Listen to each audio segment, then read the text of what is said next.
pense que, d'aussi loin que je me souvienne, j'ai toujours été plutôt, comment on dit ça, extravertie, en tout cas à partir du collège.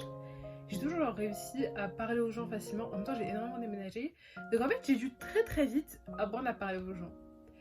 Et c'est peut-être pour ça, même avant en fait, parce que j'ai commencé ma chaîne YouTube, genre j'étais en primaire. Et j'ai toujours eu envie de parler, toujours eu envie de m'exprimer, etc. Et en fait, ma chaîne YouTube, pendant longtemps, ça a été un moyen pour moi de m'exprimer, d'être à l'aise, de faire les choses que j'aime, même si genre en 2014-15, tout le monde me taillait dessus, hein. Et bah je m'en foutais parce que c'était quelque chose que j'aime, quelque chose qui me plaisait, et quelque chose que je voulais faire. Et je le faisais juste pour rigoler, je le faisais juste pour moi, et voilà, basta, qu'il y ait 10 ou 20 personnes qui regardent, tant pis. Et c'est vrai que récemment, quand typiquement j'ai passé la barre des 1000 abonnés, j'étais aux anges, etc. Et après ça, genre les chiffres, déjà ils m'ont de moins en moins marqué. Par exemple, genre les 1000 abonnés, pour moi c'était, voilà, c'est bon, j'étais devenue quelqu'un. Et voilà, les 2000, je les ai fait ok. Là, je crois que je suis à 2000 en fait. Je sais même pas en fait, j'ai combien d'abonnés sur YouTube. Ah ouais. Et aussi, je me suis rendu compte que là où mes stats m'intéressaient beaucoup moins, et bah maintenant mes stats m'intéressaient beaucoup plus. Dans le sens où, genre, les vidéos qui fonctionnent le mieux, qui ont le plus fonctionné sur ma chaîne, c'est des vidéos où je partage des choses, donc des astuces, ou alors, euh, ou alors où je parle de gens, et c'est pas vraiment des vidéos pour mon contenu. Et c'est quelque chose qui m'a énormément blessée, parce que j'avais l'impression qu'en tant qu'individu, j'intéressais pas les gens. Et c'est vrai que quand je voyais que j'avais mis genre beaucoup de temps sur une vidéo que je l'aimais beaucoup, pour qu'au final elle fasse 200 vues, ça blesse, surtout que le ratio nombre d'abonnés vus est très bas dans mon cas, que j'ai plus du tout d'actifs, enfin voilà, genre c'est quelque chose qui m'a blessée en fait, faut le dire. Et du coup, j'ai commencé à me dire, est-ce que c'est vraiment utile que je poste une vidéo si 200 personnes vont regarder la vidéo? Ouais. Aujourd'hui, j'ai envie de parler un petit peu de l'anxiété en général et de mon anxiété aussi. Je sais pas trop dans quel sens je veux tourner ma chaîne, pour être honnête. J'ai pas envie de l'abandonner parce que c'est quelque chose que j'adore. Et j'ai tellement la sensation des fois de faire des choses dans le vent en fait. Je pense que tout le monde sait c'est quoi l'anxiété, ou alors je vais vous donner la définition. En fait, ma définition.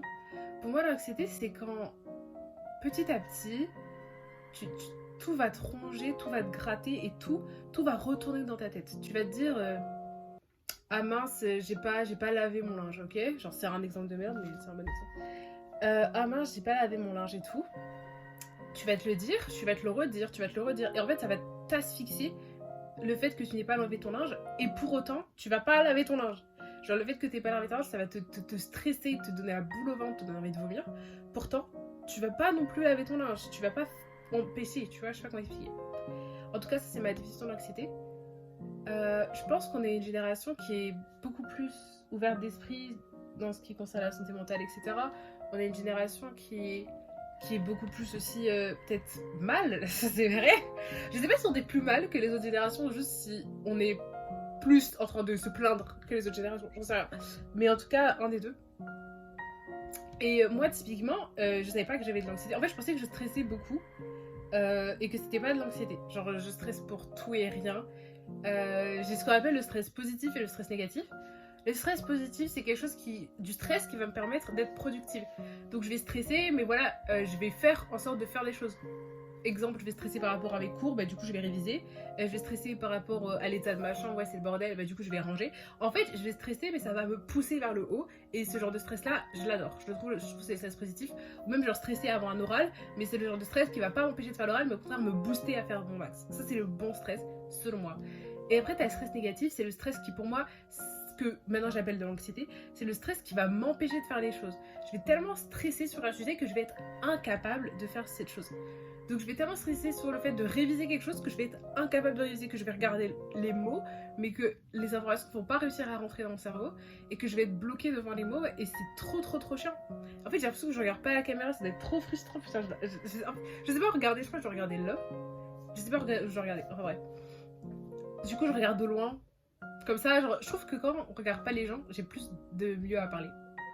J'arrive pas à parler aux gens en les regardant dans les yeux, genre, beaucoup moins. J'ai l'impression qu'on me juge après. Bah, je sais pas si on me juge, mais... Ah bref, et du coup c'est ça que j'appelle l'anxiété. C'est tout simplement, il y a des fois où juste sortir de mon lit, j'ai l'impression que c'est une épreuve qui, genre, c'est waouh. Genre, il y a des fois, je vais rentrer des cours, je vais m'affaler dans mon lit. Je sais que j'ai un milliard de choses à faire pour le lendemain, que j'ai des devoirs à faire, que je dois réviser des trucs, que je dois faire mon outfit, que je dois ranger, que je dois faire ci, je dois faire ça, je dois me laver, etc. J'ai une montagne de choses à faire. Pourtant, je vais être incapable de faire quoi que ce soit parce que je vais être plongée dans mon spleen. Là, c'est mes cours de première qui reviennent.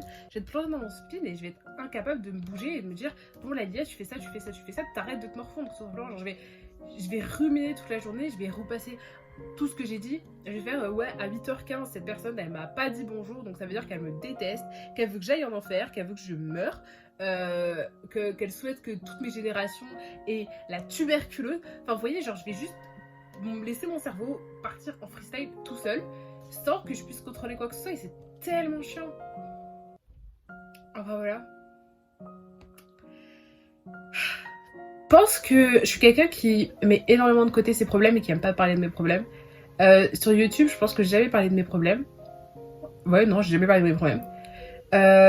Sur YouTube, j'ai toujours fait attention à garder mon image parce que je considère que c'est du social. En fait, au même titre qu'au lycée, YouTube aussi, je suis une autre Lilia. Il y a Lilia de YouTube, il y a du lycée, il y a la Lilia à la maison.